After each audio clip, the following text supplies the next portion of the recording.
হরে কৃষ্ণ, রাধে রাধে। আমি গীতার কথায় আপনাদের সুস্বাগতম।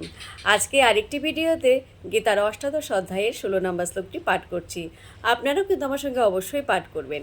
ওং নমো ভগবতে বাসুদেবায়, ওং নমো ভগবতে বাসুদেবায়, ওং নমো ভগবতে বাসুদেবায়, ওং তৎসৎ। হরে কৃষ্ণ। শ্লোকটি আমার সঙ্গে উচ্চারণ করবেন।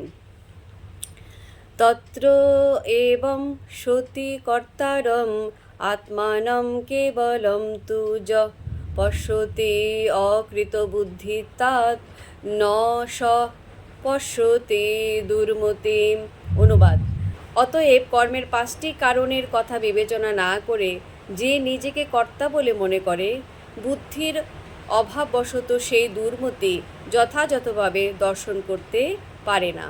তাৎপর্য বলেছেন, কোনো মূর্খ লোক বুঝতে পারে না যে পরম বন্ধুরূপে পরমাত্মা তার হৃদয়ে বসে আছেন এবং তিনি তার সমস্ত কার্যকলাপ পরিচালনা করছেন। যদি কর্মক্ষেত্র, কর্মকর্তা, প্রচেষ্টা ও ইন্দ্রিয়সমূহ এই 4টি হচ্ছে জড় কারণ, কিন্তু পরম কারণ হচ্ছেন পরম পুরুষোত্তম ভগবান। সুতরাং 4টি জড় কারণকেই কেবল দেখা উচিত নয়, পরম নিমিত্ত যে কারণ তাকেও দেখা উচিত।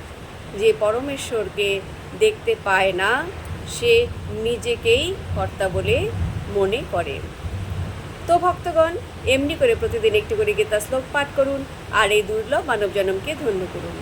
আর আমাকে কমেন্ট করেছেন উত্তম বিশ্বাস, ঝর্ণা মান্দান, বিদিশা মুখার্জি, সুকান্ত কুমার পণ্ডিত, সুকান্ত দাস অধিকারী।